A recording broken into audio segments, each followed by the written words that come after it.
ইসলাম বৈষম্যের ব্যাপারে কতটা জিরো টলারেন্স নীতি অবলম্বন করে সে বিষয়টি আমরা খুব ভালো করে উপলব্ধি করতে পারবো যদি আমরা কোরআনের দিকে তাকাই। আমাদের দেশের প্রায় বেশিরভাগ মসজিদগুলো জুমার খুতবা সমাপ্ত হয়ে থাকে একটি আয়াতের মাধ্যমে। সেই আয়াতে আল্লাহ রাব্বুল আলামিন মুসলমানদেরকে তথা বিশ্ব মানবতাকে ইনসাফ এবং ন্যায় বিচার প্রতিষ্ঠা করার নির্দেশ দিয়েছেন। আল্লাহ বলেছেন, ইন্নাল্লাহা ইয়া'মুরু বিল আদলি ওয়াল ইহসান। আল্লাহ সুবহানাহু ওয়া তাআলা আদল বা ইনসাফ, ন্যায় বিচার, ন্যায় নীতি এটাকে প্রতিষ্ঠা করবার জন্য, এটাকে অবলম্বন করবার জন্য আল্লাহ তাআলা নির্দেশ করেছেন। কোরআনে কারীমের শুরু থেকে শেষ পর্যন্ত যে নির্দেশগুলো সবচেয়ে বেশি সংখ্যকবার দেয়া হয়েছে, কোরআনে কারীমের পাতায় পাতায় যে নির্দেশ বারবার আল্লাহ রাব্বুল আলামিন করেছেন, রিপিটেডলি যে বিষয়ে আল্লাহ রাব্বুল আলামিন আমাদেরকে সতর্ক করেছেন, সেটি হলো আমরা যেন ইনসাফ বজায় রাখি, আমরা যেন ন্যায়নিষ্ঠ হই, আমরা যেন ন্যায় সঙ্গত আচরণ করি, আমরা যেন যথোপযুক্ত বিচার করি, অবিচার যেন না করি, বৈষম্য যেন না করি, ইনসাফ যেন করি। সেই জন্য কোরআনে কারীমের সবচেয়ে বেশি পরিমাণে যে নির্দেশগুলো দেওয়া হয়েছে তার মধ্যে এটি অন্যতম। প্রিয় নবী সাল্লাল্লাহু আলাইহি সাল্লামের ঐতিহাসিক যে বিদায় হজের ভাষণ ছিল, সেই ভাষণের প্রতিটি পয়েন্টে পয়েন্টে প্রিয় নবী সাল্লাল্লাহু আলাইহি সাল্লাম ইনসাফ এবং ন্যায় বিচার এবং বৈষম্যহীন সমাজ ব্যবস্থা গড়ে তুলবার জন্য আমাদেরকে নির্দেশ জারি করেছেন। তার ভাষণের প্রতিটি পয়েন্টে পয়েন্টে, প্রতিটি লাইনে লাইনে আমরা দেখি যে তার ভাষণটা মূলত ন্যায় বিচার, ইনসাফ এটা প্রতিষ্ঠার পর দাঁড়িয়েছিল। এই জন্য নবী সাল্লাল্লাহু আলাইহি সাল্লাম বলেছেন, আলা ইন্না রব্বাকুম ওয়াহিদ, হে মানব জাতি, হে লোক সকল, তোমরা জেনে রাখো তোমাদের সবার রব এক। ঐক্যের একটা মূল সূত্র যেন আমরা খুঁজে পাই, সেজন্য নবী করিম সাল্লাল্লাহু আলাইহি সাল্লাম আমাদেরকে এই নির্দেশনা দিয়েছেন, আমাদেরকে স্মরণ করিয়ে দিয়েছেন যে একটি জায়গায় আমাদের সবার, একটা সুতোয় আমরা সবাই গাঁথা, একটা জায়গায় আমাদের সবার সাথে সবার ঐক্য রয়েছে, আর সেটি হলো যে আমাদের সবার পালনকর্তা একজন।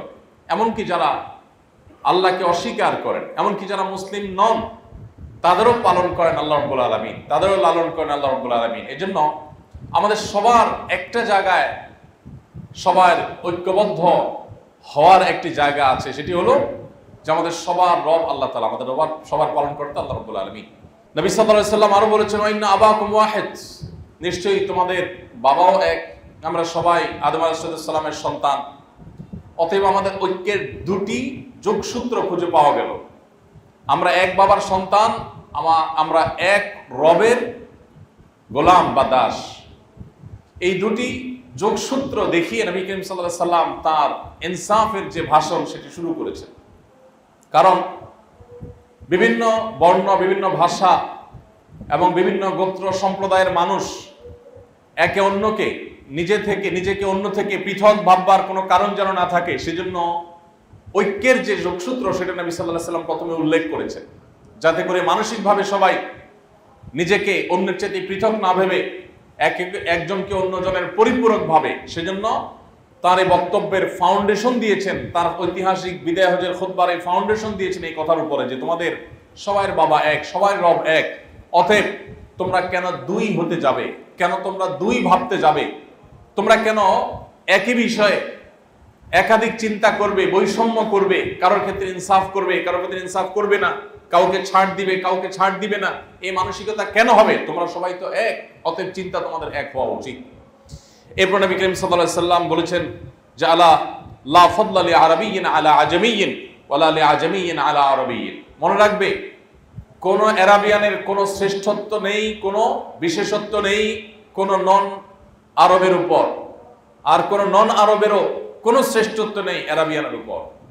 আমরা জানি তখনকার মধ্যপ্রাচ্যের মানুষ, নবী করিম সাল্লাল্লাহু আলাইহি সাল্লামের আবির্ভাবের পূর্বের মধ্যপ্রাচ্যের মানুষের মধ্যে যে বর্ণবাদ ছিল, যে সাম্প্রদায়িকতা ছিল, তাদের মধ্যে যে বৈষম্যবাদ ছিল, সেটিকে নবী করিম সাল্লাল্লাহু আলাইহি সাল্লাম চুরমাচুর করে, সেটাকে ভেঙে একাকার করে দেওয়ার জন্য তাদের মধ্যে দাঁড়িয়ে তিনি বলছেন, আলা লা ফাদলা লি আরাবিয়্যিন আলা আজামি। যদি কেউ মধ্যপ্রাচ্যের তখনকার বাস্তবতা সম্পর্কে সাধারণ ধারণাও রাখেন, এমনকি বর্তমানে মধ্যপ্রাচ্যের মানুষদের যে ভালো দিকগুলো আছে, এর পাশাপাশি তাদের মধ্যে যে অনারবদেরকে তাচ্ছিল্য জ্ঞান করার একটা ত্রুটিপূর্ণ স্বভাব অনেকের মধ্যে আছে এখনো। সে অবস্থা যারা পর্যবেক্ষণ করেছেন বা যাদের সেগুলো জানা আছে, তারা ভাবতে পারবেন, তাদের ভাবতে সহজ হবে যে নবী করিম সাল্লাল্লাহু আলাইহি সাল্লাম এরকম বর্ণবাদী একটা সমাজ ব্যবস্থাকে সম্পূর্ণ উল্টা মেরুতে দাঁড় করে দিয়ে গেছেন। শুধু বক্তব্য দিয়ে যান নাই, এমন সমাজ প্রতিষ্ঠা করেছেন যেখানে ইথিওপিয়ান, নিগ্রো এবং কৃতদাস একজন মানুষ বেলাল হাবশী রাদিয়াল্লাহু তাআলা আনহু নবী করিম সাল্লাল্লাহু আলাইহি সাল্লামের সহকারী, ইমামের সহকারী হয়ে থাকেন মুয়াজ্জিন। তার সহকারী হিসাবে মুয়াজ্জিনের যে সম্মানজনক ভূমিকা, আমাদের দেশে হয়তো মুয়াজ্জিন মনে করা হয় একজন সাধারণ চাকুরেকে, বা মুয়াজ্জিনের সম্পর্কে দৃষ্টিভঙ্গি থাকে খুবই তাচ্ছিল্যমূলক, খুব তুচ্ছ নজরে আমরা দেখি হয়তোবা। কিন্তু ইসলাম মুয়াজ্জিনকে অনন্য আসনে আসীন মনে করে। মুয়াজ্জিনকে যে আসন ইসলাম দেয় সেটা আমরা অনেক মুসলিমরা হয়তো জানি না। নবী করিম সাল্লাল্লাহু আলাইহি সাল্লামের হাদিসের ভাষ্য মতে কিয়ামতের ময়দানে সবচেয়ে উঁচু থাকবে যাদের মাথা, যাদেরকে দূর থেকে দেখা যাবে, সম্মান এর বিশেষ আলামত যাদের মধ্যে মানুষ দেখতে পাবে, সেই মানুষগুলো হলো দুনিয়াতে যারা আল্লাহকে সন্তুষ্ট করবার জন্য আজান দিয়েছে, মুয়াজ্জিনগণ। যাই হোক, নবী করিম সাল্লাল্লাহু আলাইহি সাল্লামের সেই মুয়াজ্জিনের ভূমিকায় অবতীর্ণ হয়েছেন এমন একজন মানুষ, যেই মানুষটি তিনি একে তো মক্কা বা মদিনার মানুষদের অন্তর্ভুক্ত না, বাহির থেকে আগত, আবার তিনি ইথিওপিয়ান, নিগ্রো, তাদের কালার আর তার কালার এক নয়, তাদের দেশ আর তার দেশ এক নয়, আবার তিনি কৃতদাস ছিলেন। অর্থাৎ এতগুলো বিষয় যেগুলোর প্রতি তখনকার আরাবিয়ানদের মধ্যে, বিশেষ করে অমুসলিমদের মধ্যে এবং নবী সাল্লাল্লাহু আলাইহি ওয়াসাল্লাম আবির্ভাবের পূর্বে মানুষদের মধ্যে যখন এই বিষয়গুলো নিয়ে অ্যালার্জি ছিল, এর এক একটা পয়েন্টই যথেষ্ট ছিল একজন মানুষকে দূর করার জন্য। সেখানে সবগুলো দূর করার পয়েন্ট একসাথে হওয়ার পরও সেই রকম একজন মানুষকে তিনি মুয়াজ্জিন আসনে আসীন করেছেন। তিনি শুধু বক্তব্য দেন নেই, তিনি বৈষম্যহীন সমাজ কিভাবে গড়তে হয় তার দৃষ্টান্ত স্থাপন করে দিয়ে গেছেন। আজ আমাদের মুসলমানদের অবস্থা হলো যে কাজের গরু কেতাবে আছে, গোয়ালে নেই। আমরা ইনসাফ নিয়ে অনেক কথা বলতে পারি, কিন্তু দুঃখজনক যে ইনসাফ আজ আমাদের সমাজে, আমাদের ব্যক্তিতে, আমাদের প্রতিষ্ঠানে, আমাদের নিজেদের ভেতরে চর্চা হয় না। আমরা বৈষম্য করি, আমরা জুলুম করি, আমরা অবিচার করি।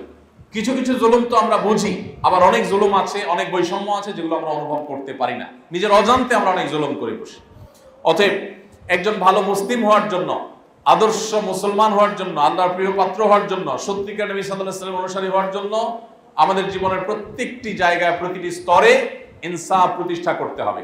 বৈষম্যহীন জীবন আমাদের গঠন করতে হবে, তারপরে আমরা ভালো মুসলমান হতে পারবো। আল্লাহ রাব্বুল আলামিন কোরআনে কারীমে বলেছেন, ওয়াইদা কুলতুম ফাদিলু, তোমরা যখন কোনো কথা বলবে সেই কথা যেন হয় ন্যায়সঙ্গত কথা। আমরা কথা বলতে গিয়ে ন্যায়সঙ্গত কথা অনেক সময় বলে উঠতে পারি না, নানা কারণে বলতে পারি না। আমরা কথা বলতে গিয়ে দেখা যায় আমরা জুলুম করে ফেলি, অন্যায় করে ফেলি, সত্যকে আমরা ধামাচাপা দেওয়ার চেষ্টা করি, ন্যায়সঙ্গত কথা বলি না, সেটা নানা কারণে হয়ে ওঠে।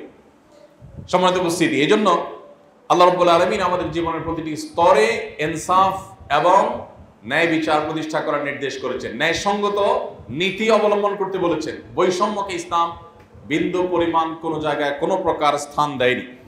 আল্লাহ সুবহানাহু ওয়া তাআলা বলেছেন কোরআনে কারীমে, ইয়া আইয়ুহাল্লাযীনা আমানু কুনু কাওয়ামিনা বিল কিসত শুহাদাআ লিল্লাহ ওয়ালাউ আলা আনফুসিকুম আওয়াল ওয়ালিদাইনি ওয়াল আকরাবিন।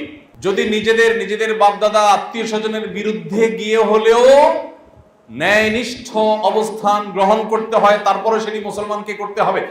ন্যায়নিষ্ঠ অবস্থান নিতে গিয়ে যদি আমার নিজের বিরুদ্ধেও যাবে, আমার বাবার বিরুদ্ধে যাবে, আমার আত্মীয় স্বজনের বিরুদ্ধে যাবে, এটা হবে একজন মুসলমানের নীতি এবং আদর্শ। আমরা ইনসাফের কথা বলি, যখন আমার নিজের বেলায় আসে তখন আমি ইনসাফের কথা বলি, যখন আরেকজনের বেলায় আসে তখন আমি ইনসাফের কথা ভুলে যাই। যখন আমি রিকশায় যাই, পাশ দিয়ে একটা গাড়ি জোরে চলে যায়, সেই গাড়ি জোরে চলে যাওয়ার কারণে ধুলোবালি আমার গায়ে এসে পড়ে, মুখে এসে পড়ে, অথবা ময়লা পানির ছটা এসে আমার গায়ে পড়ে, তখন গাড়িওয়ালার প্রতি আমি বিতৃষ্ণ হয়ে তাকাই এবং সে যে অন্যায় করেছে আমি যেন শতকণ্ঠে প্রতিবাদ করতে চাই। কিন্তু আমি যখন গাড়ির আরোহী থাকি, আমার গাড়ি তখন কত জোরে যাবে, কত দ্রুত আমি গন্তব্যে যেতে পারবো, সেটাই আমার প্রধান টার্গেট থাকে। সেক্ষেত্রে আশেপাশে কোনো রিক্সারোহী, কোনো পথচারী, সেক্ষেত্রে অন্য কোনো মানুষের উপরে ময়লা গিয়ে পড়লো কিনা, ধুলোবালি গিয়ে পড়লো কিনা, ময়লা পানি গিয়ে তাদের নোংরা করলো কিনা, সেটি আমার একেবারেই বিবেচনায় থাকে না। আমরা যখন বাসে থাকি, পাবলিক পরিবহনে থাকি, তখন দ্রুত গন্তব্যে যাওয়ার জন্য আমরা আশা করি ড্রাইভার যত দ্রুত সম্ভব, যত জোরে সম্ভব, যত ভালো করে সম্ভব, যত তাদের সম্ভব পৌঁছে দেখ। প্রয়োজনে আরেকটা গাড়িকে চাপা দিয়ে হোক, আরেকটা গাড়িকে পেছনে ফেলে হোক, আরেকটা গাড়ির সাথে হালকা কম্পিটিশন করে হোক, যেভাবে হোক আমার গন্তব্যে আগে যেতে পারলে আমি খুশি। আমি ড্রাইভারকে বলি, বাহ, অনেক ভালো গাড়ি চালিয়েছেন আপনি। সেই আমি যখন অন্য আরেকটি গাড়িতে থাকি, অন্য কোনো পাবলিক বাস যখন আমার গাড়িকে চাপা দেয়, তখন আমি তার নীতি আদর্শ নিয়ে, তার আচরণ নিয়ে আমি প্রশ্ন তুলি। তাহলে বোঝা গেল যে আমরা ইনসাফের কথা সবাই বলি, ইনসাফ এর বিপরীতে আমাদের কারোর অবস্থান নয়, কিন্তু আমাদের আচরণ, আমাদের কর্ম যখন আমরা দেখতে পাই, তখন আমরা দেখি আমরা অন্যের বেলা ইনসাফ খুঁজি, নিজের সময় আসলে আমাদের ইনসাফের কথা মাথায় থাকে না। বিশেষ করে একটি ব্যাধি আমাদের মধ্যে আজ ব্যাপক আকার ধারণ করেছে, সেটি হলো যে আমরা নিজের পক্ষের, নিজের কাছের আপনজন কারোর যদি কোনো প্রকার ভুল ত্রুটি পাই, তখন সেটাকে নানা ব্যাখ্যা দিয়ে সঠিক সাব্যস্ত করবার চেষ্টা করি। এই বিষয়টিকে ডক্টর আব্দুল্লাহ জাহাঙ্গীর রহমতুল্লাহ আলাইহি এভাবে বলতেন যে আমরা নিজের পছন্দের, নিজের দলের, নিজের মতের, নিজের গোষ্ঠীর, নিজের মাযহাবের, নিজের মাসলাকের, নিজের মানহাজের মানুষ পেলে তাদের যদি ভুল ত্রুটি হয়, ভুল বিচ্ছুতিমূলক বক্তব্য থাকে, তখন সেটাকে নানা ব্যাখ্যা ট্যাখ্যা দিয়ে, জোড়াতালে দিয়ে আমরা এটাকে সঠিক সাব্যস্ত করার চেষ্টা করি। আর যদি আমি ভিন্ন মতের কোনো মানুষের সঠিক কথাও পাই, তো সেখান থেকে ছিদ্র অন্বেষণ করার চেষ্টা করতে কোনো কসুর করি না। এটাই হলো আমাদের জুলুমের জায়গা, এটাই হলো আমাদের বৈষম্যের জায়গা। অথচ আল্লাহ তাআলা আমাদেরকে ইনসাফ করতে বলেছেন সবার ক্ষেত্রে, এমনকি অমুসলিমের ক্ষেত্রে। আমরা সেই নবীর উম্মত, যে নবীর কাছে যখন কোনো মুসলিম আর কোনো অমুসলিম দুজনে কোনো বিষয়ে বাদী বিবাদী হয়ে কোনো মীমাংসার জন্য এসেছেন, এবং দলিল, প্রমাণ, তথ্য, যুক্তি ইত্যাদিতে অমুসলিম যদি অগ্রাধিকার পাওয়ার হকদার মনে হয়েছে তার কাছে, তিনি অমুসলিমের পক্ষে রায় দিয়ে নিজের অনুসারী উম্মত মুসলিমের বিপক্ষে রায় দিয়েছেন। আমরা সেই নবীর উম্মত, যে নবী কখনো ইনসাফ বহির্ভূত কোনো কাজ করেননি। তিনি এমন একটা সমাজ গড়ে তুলেছেন যেই সমাজে কোনো বৈষম্য ছিল না, যেই সমাজে বেলালে হাবশির মর্যাদা একাধারে তিনি কৃতদাস হওয়ার পরও, আবার বহির থেকে আগত হওয়ার পরও অন্য অনেক সাহাবীর চাইতে তার মর্যাদা বেশি দেওয়া হয়েছিল। যেই সমাজে আবু বকর, ওমর, ওসমান, আলী রিদওয়ানুল্লাহি তাআলা আজমাইন, নবী করিম সাল্লাল্লাহু আলাইহি সাল্লামের খুব কাছের মানুষগুলো, অথবা তার পরিবারের সদস্য, অথবা তার একনিষ্ঠ সাহাবীদের কাউকে তিনি তার রাষ্ট্রীয় কোনো সুযোগ সুবিধা বিশেষভাবে দিয়েছেন, এরকম কোনো কথা তার ঘোরতর শত্রুও বলতে পারেনি। আমরা সেই নবীর উম্মত, যে নবী বৈষম্যকে পৃথিবী থেকে সবার আগে ঝেঁটিয়ে বিদায় করেছেন, যে নবী নারী পুরুষের কর্মফল পাওয়ার ক্ষেত্রে ভেদাভেদকে তুলে দিয়েছেন। কোরআনে কারিমে আল্লাহ বলেছেন, মান আমিলা সালিহাম মিনকুম মিন যাকারিন ওয়া উনসা, তোমাদের মধ্যে পুরুষ কিংবা নারী যেই হোক না কেন, কোনো প্রকার বৈষম্য নেই, কোনো প্রকার তারতম্য নেই। তোমাদের মধ্যে যেই ভালো কাজ করবে, আল্লাহ সুবহানাহু ওয়া তাআলার ওয়াদা হলো ফালানুহিয়ান্নাহু হায়াতান তাইয়্যিবা, আল্লাহ তাকে দুনিয়াতে পবিত্র জীবন দিবেন, আখিরাতে তার কর্মের সর্বোত্তম বিনিময় দিবেন। এই ক্ষেত্রে কোনো প্রকার তারতম্য করা হবে না। আজ তথাকথিত আধুনিক পৃথিবীতে আমরা যে বৈষম্য দেখতে পাই, আমরা যে অবিচার দেখতে পাই, আমরা যে ব্যত্যয় দেখতে পাই, আমরা যে বিভিন্ন মানুষকে দমিয়ে রাখার প্রবণতা দেখতে পাই, এত কিছুর পরও আজকের এই পৃথিবীকে আমরা সভ্য পৃথিবী বলি। আমরা এই পৃথিবীর অনেক ভালো ভালো দিক রয়েছে, সেগুলোর কারণে বৈষম্যের যে জাল বিছিয়ে আছে গোটা পৃথিবীর পরতে পরতে, সেটি আমরা অনেকে লক্ষ্য করতে পারি না। আমরা যদি এর বিপরীতে খোলাফায়ে রাশেদার শাসনামল দেখি, প্রিয় নবী সাল্লাল্লাহু আলাইহি সাল্লামের সময়কাল দেখি, তো আমরা এই পুরো সময়ের মধ্যে একটি ঘটনাও হয়তো খুঁজে পাবো না যেই ঘটনায় কোন প্রকার কারণ প্রতি বৈষম্য করা হয়েছে। সম্মানিত উপস্থিতি, নবী করিম সাল্লাল্লাহু আলাইহি সাল্লামের সেই আদর্শের সমাজ, তার সেই নীতি এবং আদর্শ আজ প্রতিষ্ঠা করা সময়ের সবচেয়ে গুরুত্বপূর্ণ দাবি। আর এই জন্য শুধু নিজের বেলায় নয়, অন্যের বেলায় আমাদেরকে ইনসাফ প্রতিষ্ঠা করতে হবে, এবং সর্বত্র, এমনকি যারা ভিন্ন মতাবলম্বী হবেন, শত্রুপক্ষ হবেন, তাদের প্রতিও সদাচরণ আমাদের করতে হবে। কোরআনে কারিমে আল্লাহ রাব্বুল আলামিন আমাদেরকে সে নির্দেশ করে বলেছেন, ওয়ালা ইয়াজরিমান্নাকুম শানাআনু কওমিন আল্লা তা'দিলু ই'দিলু হুয়া আকরাবু লিত-তাকওয়া, কারোর সাথে তোমাদের যদি শত্রুতা থাকে, ভিন্ন মত থাকে, তাহলে সেই কারণে তার প্রতি তুমি ইনসাফ করা থেকে বিরত থাকতে পারো না। হতে পারে সে তোমার শত্রু দেখে তার বেলায় মিথ্যা কথা বলা যাবে, প্রপাগান্ডা ছড়ানো যাবে, তার চরিত্র হনন করা যাবে, গালিগালাজ করা যাবে, বা তিনি তিল করলে সেটাকে তাল করে দেখাতে হবে, তিনি ভুল না করলে সেটা ভুল সাব্যস্ত করতে হবে যেহেতু আমার প্রতিপক্ষ। এটা তোমরা করতে পারো না। দিলো ও আকরাবুল তাকওয়া, সবসময় তোমরা ইনসাফ করবে, সেটি তাকওয়ার অধিকতর নিকটবর্তী। সোশ্যাল মিডিয়াতে আমরা রাজনৈতিক কিংবা ধর্মীয় ইস্যুগুলোতে দেখব পরস্পরের বিরোধিতা করতে গিয়ে ইনসাফের গণ্ডি আমরা পার হয়ে চলে যাই। অনেক নামাজি কালামি মানুষ, অনেক দিনদার মানুষ, এমনকি অনেক নামধারী আলেমও আছি আমরা, যারা সমালোচনা করতে গিয়ে বা অন্যের দোষ চর্চা করতে গিয়ে, অন্যের ত্রুটি সেটার ব্যাখ্যা বিশ্লেষণ করতে গিয়ে আমরা সমালোচনার সীমা রেখা সবগুলো ডিঙ্গিয়ে, আমরা ইনসাফের সীমানা ডিঙ্গিয়ে আমরা জুলুম করে ফেলি। কোন একজন আমার প্রতিপক্ষ, যার সাথে আমার কোনো বিষয়ে ভিন্ন মত আছে, তার কোনো বক্তব্যের ভুল ব্যাখ্যা আমি জেনে শুনে দেই, কেন তাকে সামাজিকভাবে হ্যারাসমেন্ট করবার জন্য। একই বক্তব্য আমার পছন্দের কেউ দিলে আমি সেটার একটা ভালো ব্যাখ্যা দাঁড় করাতাম, কিন্তু প্রতিপক্ষের বেলা সেটা করছি না, বরং উল্টোটা আমি দাঁড় করাচ্ছি। এটা আমাদের অন্তরের বক্রতার প্রমাণ, এটা আমাদের অন্তরের তাকওয়ার অভাবের প্রমাণ। আমরা যখন ভিন্ন মতের মানুষ হয় তাদেরকে গালমন্দ করাটাও আমাদের নফস আমাদের কাছে জায়েজ হিসাবে তুলে ধরে। তার গোষ্ঠী উদ্ধার করাটাকে আমরা দোষের মনে করি না। আমরা বেমালম ভুলে যাই যে আমাদের রব বলেছেন লা ইয়াজরিমান্নাকুম শানাআনু কওমিন আল্লাহ তাআদিলু। একজন অমুসলিমও যদি হয়, ইসলাম বিদ্বেষীও যদি হয়, নবী বিদ্বেষীও যদি হয়, তার নামেও তুমি মিথ্যাচার করতে পারো না, তার নামেও তুমি বেইনসাফি করতে পারো না, তার নামেও তুমি এমন কিছু বলতে পারো না যেটা আসলে তার সাথে যায় না বা সে বলেনি। সম্মানিত ভাইরা আমার, এই ইনসাফ আমরা আজ ভুলে বসেছি। একেবারে পরিবার থেকে নিয়ে রাষ্ট্র পর্যন্ত সমাজের প্রতিটি স্তরে স্তরে আমরা দেখব ইনসাফ এর হাহাকার চলছে, ন্যায় বিচার ন্যায়সঙ্গত আচরণের দুর্ভিক্ষ চলছে। এই জন্য আমাদের ব্যক্তি জীবনের প্রতিটি পদে পদে আমাদেরকে ইনসাফ করতে হবে। একজন মানুষ তিনি কোনো অন্যায় করেছেন, তার অন্যায়ের প্রতিকারে যদি আমি কিছু করি, সেক্ষেত্রেও আমাকে ইনসাফ করতে হবে। আল্লাহ সুবহানাহু ওয়া তাআলা বলেছেন ওয়াইন আকাবতুম ফাআকিবু বিমিসলি মা উকিবতুম বিহি। তোমাদেরকে যদি কেউ কোনো কারণে কষ্ট দেয়, তোমাদের যদি কেউ শাস্তি দেয়, তোমাদের প্রতি যদি কেউ অন্যায় আচরণ করে, তুমি যদি সেটার প্রতিকার চাও, তুমি যদি সেটার প্রতিকার নিজে করতে চাও, তাহলে সেক্ষেত্রে ঠিক যেভাবে সে করেছে ততটুকু তুমি করতে পারো। ফাআকিবু বিমিসলি মা উকিবতুম বিহি, যতটুকু করেছে ততটুকু তুমি করতে পারো। যেহেতু কেউ আমাকে একটি শক্ত কথা বলেছে, আমি পাল্টা আরেকটা শক্ত কথা বলার রাইট আমার আছে।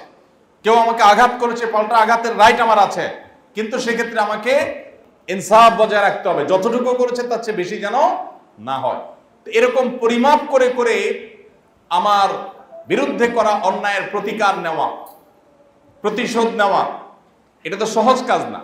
মেপে মেপে সে যতটুকু করেছে ঠিক ততটুকু করব, এই মাপজোপ রক্ষা করা তো কঠিন। নীতি গিয়ে যদি সীমানা ছাড়িয়ে চলে যায়, বেশি হয়ে যায়, তাহলে তো জুলুম হবে। এই জন্য আল্লাহ তাআলা আয়াতের পরের অংশে বলেছেন ওয়ালা ইন সাবারতুম লাহু খায়রুল লিস-সাবিরিন।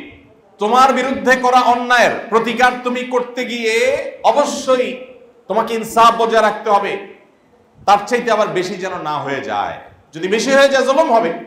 এই জন্য যদি ধৈর্য ধারণ করতে পারে সেটা হয় সবচেয়ে উত্তম, সবচেয়ে সেফ জায়গা। ভাইরা আমার, আমাদের জীবনের প্রতিটি স্তরে প্রতিটি পদে পদে এই আদল, এই ইনসাফ এবং এই ন্যায়সঙ্গত আচরণ এটি করবার প্রসঙ্গ আসে প্রতিটি স্তরে। আপনার বৈবাহিক জীবনে, আপনার স্টুডেন্ট লাইফে, আপনি কোনো এক জায়গায় অনেক মানুষের সাথে আছেন, সেখানে প্রত্যেকটা জায়গা আছে। আপনি একটা পাবলিক টয়লেটে প্রবেশ করেছেন যেটা অনেক মানুষ ব্যবহার করে, ওইটাকে আপনি যে অবস্থা দেখেছেন বা পেয়েছেন তার চাইতে খারাপ অবস্থা রেখে এসেছেন, আপনি জুলুম করেছেন অন্যদের প্রতি। আমাদের জীবনে প্রতিটি মুহূর্তে, প্রতিটি উঠা বসা, প্রতিটি নড়াচড়া ইনসাফের প্রশ্ন চলে আসে, প্রসঙ্গ চলে আসে। আমরা যতক্ষণ পর্যন্ত আদল বা ইনসাফ আমাদের নিজেদের মধ্যে, আমাদের পরিবার, সমাজ, আমাদের প্রতিষ্ঠান, রাষ্ট্র, সব জায়গায় প্রতিষ্ঠা করতে না পারবো, ততক্ষণ পর্যন্ত আমরা নিজেদেরকে খাঁটি মুসলিম দাবি করবার কোনো নৈতিক অধিকার আমাদের থাকবে না। সম্মানিত ভাইরা আমার, স্বজন প্রীতি এটা তো এখন কোনো দোষের বিষয় না। কোনো কোনো ক্ষেত্রে স্বজন প্রীতি এটা প্রশংসনীয় বিষয়। ধরা যাক রাষ্ট্রের কোন একজন মন্ত্রী, যিনি কোনো এলাকা তার দায়িত্বে থাকতে পারে, কিন্তু মন্ত্রী হিসেবে কোনো এলাকার মন্ত্রী নন, গোটা দেশের ওই ডিপার্টমেন্টের মন্ত্রী, যে ডিপার্টমেন্টের তিনি মন্ত্রণালয়ের দায়িত্ব বুঝে পেয়েছেন। কোন একজন সচিব, তার ওই মন্ত্রণালয়ের সচিব হিসাবে পুরো দায়িত্ব, সারা দেশের সমস্ত ওই ডিপার্টমেন্টের দায়িত্ব তার। কোন প্রতিষ্ঠানের প্রধান, ওই প্রতিষ্ঠানের সারা দেশের দায়িত্বটা তার উপরে বর্তায়। তিনি যদি নিজের এলাকায় অনেক বেশি কাজ করেন, রাষ্ট্রের সুযোগ সুবিধা নিয়ে তার নিজের এলাকাতে রাস্তাঘাট, কালভার্ট সব কিছু ভালোভাবে কাজ করেন, তাহলে সাধারণত আমাদের সমাজের মানুষ তাকে ভালো বলে না খারাপ বলে? ভালো বলে। কেন ভালো বলে? যে লোকটা নিজের এলাকায় অনেক কাজ করেছেন। সন্দেহাতীত ভাবে এটা ভালো যে একজন মানুষ কিছু কাজ করেছেন, তার তুলনায় ভালো যে এলাকায়ও কোনো কাজ করে নাই। কিন্তু আমরা যদি এটাকে অন্য অ্যাঙ্গেল থেকে দেখি, যে একজন মানুষ যিনি গোটা দেশের এই ডিপার্টমেন্টের দায়িত্বে আছেন, তিনি যেখানে আছেন তার জন্মস্থান, তার নিজের বাড়ি, নিজের এলাকাকে তিনি উন্নত করেছেন, অন্য জায়গার মানুষের দিকে সেভাবে খেয়াল করেন নাই, বা একই সুযোগ সুবিধা অন্যদের জন্য তিনি নিশ্চিত করতে পারেন নাই, তাহলে তিনি এক প্রকারের স্বজনপ্রীতি করলেন। সেই দিকটা আমাদের মাথায় একেবারেই আসে না। ব্যাপারটা এরকম হয়ে গেছে যে সমাজের রন্ধ্রে রন্ধ্রে বৈষম্য, জুলুম, অবিচার এবং নীতিহীনতা এটা এত বেশি প্রতিষ্ঠিত হয়েছে যে এই ধরনের ছোটখাটো বিষয় আমাদের রাডারে ধরা পড়ে না। ভাইরা আমার, এই জন্য একজন দায়িত্বশীল মানুষের কাজ হলো যে আল্লাহর কাছে তাকে জবাবদিহি করতে হবে। ফামাইয়ামাল মিসকালা যাররাতিন শাররান ইয়ারাহ। আমি জীবনে ভালো মনে করে অনেক কাজ করেছি, কিন্তু সেটা বৈষম্য হয়ে গেছে। আমি জীবনে ভালো মনে করে অনেক কাজ করেছি, সেটা জুলুম হয়ে গেছে। আমরা অনেকে সোশ্যাল মিডিয়াতে ইসলামের পক্ষে লড়াই মনে করে, ইসলামের খেদমত মনে করে অন্যদেরকে গালিগালাজ করি। একজন মানুষ, তিনি হয়তো ফাসেক, ব্যক্তি জীবনে অনেক অপরাধ করেছেন, প্রকাশ্য গুনাহে লিপ্ত হয়েছেন, তার ওয়ালে গিয়ে তাকে একটা গালি দিয়ে দিই আমরা সওয়াব পাওয়ার আশায়, ইসলামের খেদমতের আশায়। তার সম্পর্কে এমন একটা মন্তব্য করলাম যে মন্তব্যটা তার সম্পর্কে, তার ব্যাপারে করাটা একটা জাজমেন্টাল কমেন্ট না জেনে আমি করলাম, তিনি সেটা নাও হতে পারেন, কিন্তু আমি করে বসলাম। এটা কি ইনসাফ না বেইনসাফ? একজন মানুষ যদি পাপিষ্ট হয়, তাহলে তার বিরুদ্ধে কি বেইনসাফি কথা বলার রাইট আমার থাকে? একজন মানুষ যত খারাপই হয়, তার ব্যাপারে কথা বলতে আমি দায়িত্বশীল হব। আল্লাহ রাব্বুল আলামিন কোরআনে কারীমে সেজন্য বলেছেন, মা ইয়ালফিজু মিন কাওলিন ইল্লা লাদাইহি রাকীবুন আতীদ। মুসলিম তো সে যে কোনো কথা বলতে গেলে তার বিবেকে উপস্থিত হয়ে যায় আয়াত, যে তোমার মুখ থেকে এমন কোন শব্দ বের হয় না যেটা আল্লাহর সংরক্ষণকারী ফেরেশতারা সংরক্ষণ করেন না। সো তোমার প্রতিটি কমেন্ট, প্রতিটি পোস্ট, প্রতিটি রিঅ্যাক্ট, প্রতিটি কথা, এটা হয় মিজানে তোমার নেকামলের পাল্লা উঠবে, আর না হলে বদামলের পাল্লায় উঠবে। আজ আমাদের সমাজের দিকে যদি আমরা তাকাই, যে যতটুকু পাওয়ার পায় সে ততটুকু পাওয়ার দিয়ে মানুষকে জিম্মি করার চেষ্টা করে। একজন মানুষ, তার অন্য কোনো পাওয়ার নাই, তিনি শুধুমাত্র এক টেবিল থেকে অন্য টেবিলে ফাইলগুলো আনা নেওয়ার কাজ করেন। এক্ষেত্রেও তিনি অনেক বড় ক্ষমতাধর হিসাবে নিজেকে প্রতিষ্ঠিত করে ফেলেন, যে ফাইল কাটটা আগে নেব, কাটটা পরে নেব, কাটটা উপরে রাখবো, কাটটার নিচে রাখবো, কাটটা সরায় রাখবো, কাটটা সামনে রাখবো, এটা আমার হাতে, অতএব এটা দিয়ে আমি কিছু কামাই করার, কিছু রোজগার করার চেষ্টা করি। প্রত্যেকটা মানুষ, ভাইরা আমার, ইনসাফ এমন একটা জিনিস যেটা আমি বলছিলাম যে আমাদের পদে পদে অ্যাপ্লাই করার মতো বিষয়। ধরুন, আপনি কোন এক জায়গায় গিয়েছেন, সেখানে পাবলিক সিরিয়ালে আছেন কোন একটা সার্ভিসের জন্য, আপনি সেই সিরিয়াল ডিঙ্গিয়ে চলে গেলেন। কেন? কারণ যে ব্যক্তির কাছে কাজটি, তিনি আপনার মামা, তিনি আপনার খালু, তিনি আপনার ভগ্নিপতি, তিনি আপনার আত্মীয় স্বজন। আপনি সেটাকে আপনার রাইট মনে করছেন এবং এটাকে কোনো দোষী বিষয় মনে করছেন না, কিন্তু আপনি অনেকগুলো মানুষের অধিকার নষ্ট করছেন। হ্যাঁ, সবার কাছ থেকে অনুমতি নিচ্ছেন বা সবাই আপনাকে অনার করেছে, সেটা ভিন্ন কথা। এইভাবে ইনসাফ নষ্ট করার যে বিষয়টি, এটি আমাদের জীবনে বিভিন্নভাবে হয়। আমাদের কথা দিয়ে হয়, আমাদের আচরণ দিয়ে হয়, আমাদের কাজকর্ম দিয়ে হয়, আমাদের বিভিন্ন ক্ষেত্রে হয় না। তারা ভাইকে বোনকে চিনবেন না। আমরা সুন্নাহ ফাউন্ডেশনে আমাদের কাজকর্ম করার ক্ষেত্রেও আমরা এই জিনিসটিকে খেয়াল রাখার চেষ্টা করি। আমরা মুখ বধির অন্ধের মতো আচরণ করার চেষ্টা করি, যে আমরা কারোর দিকে চেয়ে কোনো কাজ করি না। আলহামদুলিল্লাহ, এই এক্সারসাইজটা আমরা চাই আমাদের প্রত্যেকটা সদস্য, প্রশিক্ষণার্থী, আমাদের মহাব্বত করেন যেমন ভাই ব্রাদার সবার মধ্যে ছড়িয়ে যাক, যে আমরা কারোর প্রতি কোনো প্রকার বৈষম্য অনাচার করব না। আমার ইনসাফ এটা আমার নিজের জন্য যেমন থাকবে, পরের জন্যও থাকবে। আমার ইনসাফ আমার পক্ষের লোকদের জন্য যেমন থাকবে, আমার বিপক্ষের লোকদের জন্যও থাকবে। আমার ইনসাফ আমার আত্মীয় স্বজনের জন্য যেমন থাকবে, অপরিচিত লোকদের বেলায়ও থাকবে। আমার ইনসাফ আমার মুসলমান ভাই বোনদের যেমন থাকবে, অমুসলমানের প্রতিও ইনসাফ থাকবে। ভাইরা আমার, এজন্য এই মানসিকতা আমাদের গড়ে তুলতে হবে যে আমি কখনো ইনসাফ পরিপন্থী কাজ করব না ইনশাআল্লাহ। সেটা মন্তব্যেও না, সেটা কাজকর্মেও না, সেটা আমার কোনো আচরণেও না, এমনকি চিন্তাগত ভাবেও না, কোনো ক্ষেত্রেই না।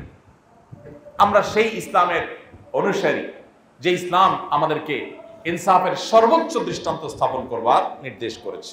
আল্লাহ রাব্বুল আলামিন আমাদের সবাইকে ইনসাফের এই পরাকাষ্ঠা আমাদের জীবনের পরতে পরতে প্রতিষ্ঠিত করবার তৌফিক দান করুন। আমরা সবাই চেষ্টা করবো তো ইনশাআল্লাহ। ভাইরা আমার, বৈষম্য যদি আমরা দূর করতে না পারি, বৈষম্য যদি দূর করতে না পারি, তাহলে কিয়ামত নিকটবর্তী।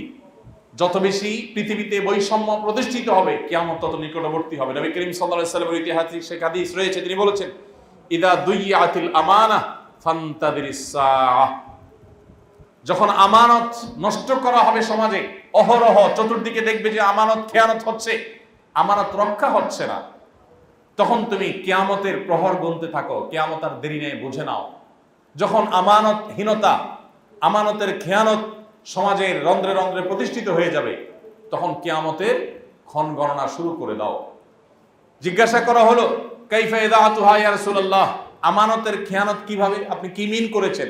তখন তিনি বলেছেন, ইদা ওয়ুসিদাল আমরু ইলা গায়রি আহলিহি, যখন কোন ব্যক্তি কোন বিষয়ে উপযুক্ত নন, তারপরও তাকে সেটা দেয়া হলো, সে পদ দেয়া হলো, সে চাকরি দেয়া হলো, সে সুবিধা দেয়া হলো, সেটাই হলো আমানতের খেয়ানত। এরকমটি হলে তুমি কিয়ামতের জন্য অপেক্ষা করো। এজন্য ভাই, আল্লাহ তাআলা আমাদের জীবনে যেখানে রাখুন না কেন, যে অবস্থায় থাকি না কেন, আমি রাগান্বিত অবস্থায় আমার ইনসাফের কথা যেন মাথায় থাকে। আমি রাগ হয়ে যেন বেইনসাফি কথা বলে না ফেলি। যদি বলে ফেলি, সাথে সাথে এটা কারেকশন করে ফেলবো, মাপ চেয়ে। চেষ্টা করবো তো ইনশাআল্লাহ। দুনিয়ার করা খেয়ানত গুলোর প্রতিটি ছোট বড় খেয়ানতের বিচার আল্লাহ তাআলা করবেন। করবেন কি করবেন না? এই জন্য একজন রিকশাওয়ালা, একজন গরিব মানুষ, একজন খেটে খাওয়া মানুষ, একজন অভয় মানুষ, আমার অধীনস্থ একজন মানুষ, যিনি আমার অধীনস্থ, আল্লাহ তাকে আমার অধীনে করে দিয়েছে। এই সুযোগে আমি তার প্রতি কোনো বেইনসাফ করছি কিনা, তাকে শাসন করতে গিয়ে আমি ইনসাফের গণ্ডি পার হয়ে যাচ্ছে কিনা, আমি ক্ষমা চাই। চেষ্টা করবো তো ইনশাআল্লাহ। যদি কখনো ভুল হয়ে যায়, সেটাকে কারেকশন করতে আমরা দেরি করবো না। আমার পরিবারের সদস্য হোক আর বাইরের হোক, যে কোনো মানুষের সাথে আমরা জীবনের প্রত্যেকটা স্তরে ইনসাফকে আমরা রক্ষা করার চেষ্টা করবো। আমি আবার বলছি, কোরআনে কারিমে সবচাইতে বেশি পরিমাণে যেই নির্দেশগুলো আল্লাহ তাআলা দিয়েছেন, গোটা কোরআনে, পুরো কোরআন শুরু থেকে শেষ পর্যন্ত আল্লাহর আদেশ নিষেধগুলোকে আলাদা করে পরখ করবার জন্য আমি তেলাওয়াত করার সুযোগ, তৌফিক আমার হয়েছে। আল্লাহ কি কি আদেশ বিশেষ করেছেন, কি কি নিষেধ করেছেন, এই অ্যাঙ্গেল থেকে পুরো কোরআন তেলাওয়াত করে আমি পেয়েছি আল্লাহ সবচেয়ে বেশি নির্দেশ করেছেন যে বিষয়গুলো, তার ভিতরে একটা হলো এই ইনসাফ। এমনকি আমরা মানুষ জাতি, আমরা যে শিরকে লিপ্ত হয়ে থাকি, এটাও বেইনসাফি। যে আল্লাহ তাআলার ইহসানের তলে আছি, তার অস্বীকার, তার সাথে কাউকে শরীক সাব্যস্ত করা, সেটাও ইনসাফের খেলাফ কাজ। এই জন্য গোটা কোরআনে ইনসাফের উপরে সবচেয়ে বেশি গুরুত্ব আরোপ করেছে। অতএব আমাদের জীবনের প্রত্যেকটা পদে পদে আমরা ইনসাফকে মাথায় রেখে চলবো তো ইনশাআল্লাহ। আল্লাহ রাব্বুল আলামিন আমাদের এক একজনকে ইনসাফের পরাকাষ্ঠা প্রদর্শনকারী, ইনসাফের আইডল হিসাবে দুনিয়াতে কবুল এবং মঞ্জুর করুন। আমরা আমাদের জীবনের প্রত্যেকটা ক্ষেত্রে যেন বৈষম্যহীন সমাজ, রাষ্ট্র এবং প্রতিষ্ঠান গড়ে তুলতে পারি, সেই তৌফিক আল্লাহ তাআলা আমাদেরকে দান করুন। আল্লাহ আমাকে যতটুকু পাওয়ার দিয়েছেন, যতটুকু ক্ষমতা দিয়েছেন, যতটুকু তৌফিক দিয়েছেন, ততটুকুর সর্বোচ্চ সদ্ব্যবহার আমাকে করতে হবে। কোথাও সেটার অসৎ ব্যবহার করা যাবে। আপনি আর কেউ না হোক, আপনার স্ত্রীর ব্যাপারে আপনি অভিভাবক, আপনার সন্তানদের ব্যাপারে আপনি অভিভাবক, সেখানেও আপনি তার কোনো ভুলের সমালোচনা করতে গিয়ে বা তাকে শাসন করতে গিয়ে আপনি বাড়াবাড়ি করছেন কিনা, সীমালঙ্ঘন করছেন কিনা, অন্যায় আচরণ করছেন কিনা, এই অন্যায় বা অতিরিক্ত যতটুকু করবেন, ততটুকুর জন্য আল্লাহর বিচারের মুখোমুখি হতে হবে। আল্লাহ বারবার আমাদেরকে সীমালঙ্ঘন করতে নিষেধ করেছেন, ইন্নাহু লা ইউহিব্বুল মুতাদিন, আল্লাহ সীমালঙ্ঘনকারীকে ভালোবাসেন না। অতএব আজ সমাজের চতুর্দিকে যে আমরা বৈষম্য দেখতে পাচ্ছি, এই বৈষম্য, অবিচার, জুলুম, অনিয়ম, অনাচার এবং নানাভাবে ইনসাফ যে ভুলণ্ঠিত হতে দেখছি, এই সমাজে আমরা এক একজন মানুষ দৃষ্টান্ত হতে পারি। আমরা সমাজ পরিবর্তন করতে হলে নিজেদেরকে পরিবর্তন করতে হবে। আমি নিজে ইনসাফ আমার নিজের মধ্যে প্রতিষ্ঠা করি, এরপর অন্যদের মধ্যে সেটাকে প্রতিষ্ঠা করবার সংগ্রামে আমি নেমে যাই। ইনশাআল্লাহ একটি সুন্দর সমাজ আমরা আল্লাহ তাআলা আমাদেরকে তৌফিক দান করলে আমরা পাবো। আল্লাহ তাআলা আমাদের সবাইকে জীবনের প্রত্যেকটা ক্ষেত্রে বৈষম্য দূর করে ইনসাফকে প্রতিষ্ঠা করার তৌফিক দান করুন। আস-সুন্নাহ ফাউন্ডেশন, উম্মার স্বার্থে সুন্নাহর সাথে।